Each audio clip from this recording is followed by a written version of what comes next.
People laugh at what they cannot understand, except that often those who are different deserve not ridicule but real admiration.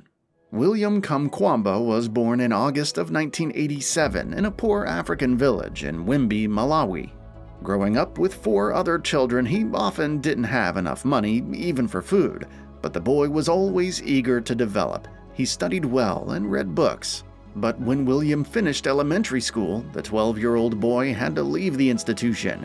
The fact is that his parents didn't have the means for the boy to continue his education. It only took about $100 a year to send the boy to high school, but William's father and mother didn't have that kind of money. For a simple African village, that is a very large amount of money to pay for tuition bills, which not every family can afford.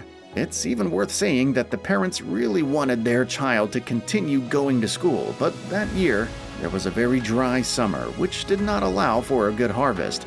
There was even famine in the village, as the villagers had nothing to eat. The lack of food was another problem for locals, along with the lack of water and electricity. Later, the head of the Kamkwamba family recounted that each child ate 1 maize tortilla a day, while the father ate even less. William stopped studying, but his thirst for knowledge was as strong as ever. The boy often walked around the village, looking at how everything was arranged, and soon William had an idea.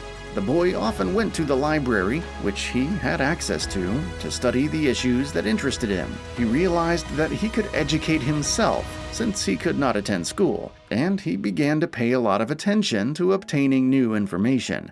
William didn't want to hang around smoking pot or listening to the radio, the only entertainment available in Wimbi. He was constantly lost in the library, causing bewilderment among his peers. But then the African's behavior became even stranger.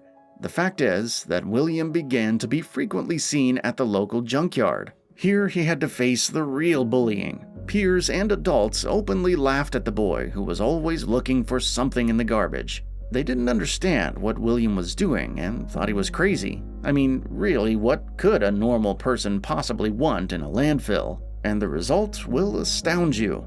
While studying academic literature in various disciplines, William one day discovered a book on electrical engineering in the library. And among the many complex drawings, the poorly educated African found a diagram of a wind turbine.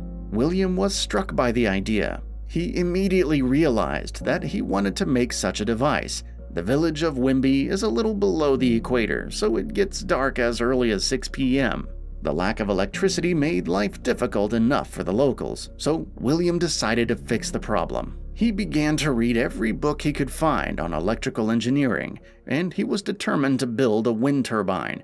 But where can you get the necessary elements? The answer was easy: to find them at the junkyard. That's why the guy was at the dump. He was looking for the right elements for the construction, which was to change the life of his native village. The boy went to the dump every day, picking up parts for the wind turbine, and one day he found a bicycle. It was great luck because from the vehicle, he could take the necessary elements for his grand project: to build a wind generator. William made the blades from plastic pipes and the mast from planks. The basis of the construction was a bicycle. All that was left was to test the wind turbine. That night, everyone just laughed at the guy, except that the mood of the locals changed dramatically when the lights flashed in William's house. It was an unbelievable event for all of Wimbi. No one else dared make fun of the guy who was digging in the junkyard. William had become a real star, and not just in his village. The news about the young engineer who assembled a wind turbine from garbage reached the capital of Malawi, Lilongwe. The boy was invited to the international conference TED Globa, where he was not only given the opportunity to present his amazing story about his invention, but was also given the scholarship to attend a private school and then the Johannesburg African Leadership Academy. Not only did William attend classes, but he kept inventing. He ran water to the village and also created a wind turbine design that surpassed some industrial designs. No one else thought the boy was a local fool. William was moving steadfastly toward his goal, ignoring criticism and those who were simply incapable of understanding him. He received several more educations, led a group of students at a college, and now finds funding to implement the ideas of talented kids, whom he seeks out all over the country.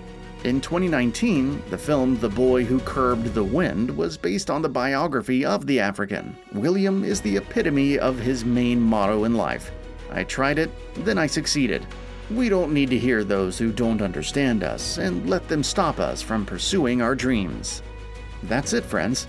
Be sure to share this inspiring story and know that sometimes you can change the world, even in the most run-down village, if you have the desire and persistence.